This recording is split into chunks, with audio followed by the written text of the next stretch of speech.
People think that getting financially ahead comes down to one thing: spend less, cut expenses, budget tighter, eliminate unnecessary costs. And on the surface, that sounds responsible. But there's a problem with this approach that almost no one talks about. You can only cut so much. Even if you do everything right, it still might not make you wealthy.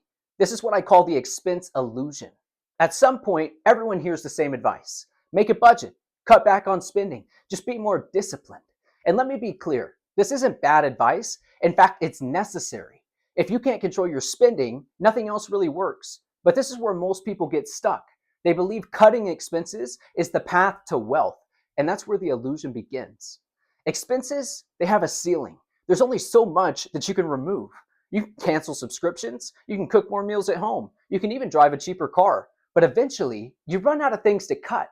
Even if you optimize everything perfectly, you're still operating within a limited range because you're playing defense, not offense. Cutting expenses gives you a sense of control. You feel more disciplined, you feel more intentional, you feel like you're doing the right things. And in many ways, you are.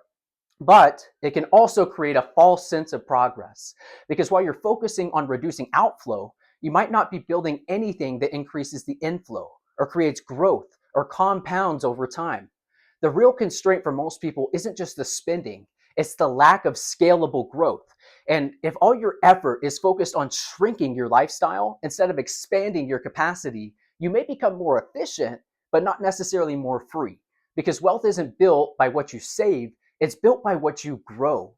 This is where the real shift happens. Instead of asking, what can I cut? You begin asking, what can I build? Income that scales, assets that produce, opportunities that actually grow over time. Because once something starts compounding, the game changes. Now progress isn't coming just from restriction, it's coming from your expansion. This doesn't mean spending doesn't matter, right? It does, because it's part of a bigger equation.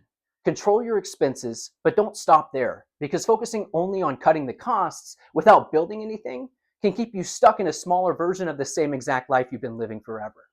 So the expense illusion keeps people focused on the wrong lever, right? They try to save their own way to freedom, when in reality, freedom is built by combining discipline and growth, because there's a limit to how much you can cut, but there's a far less limit to how much you can build. If this made you rethink about how you approach money, comment the word build down below. I want to see how many people are starting to shift from just cutting expenses to actually building something that grows. And until next time, man, I'm going to catch you. Peace.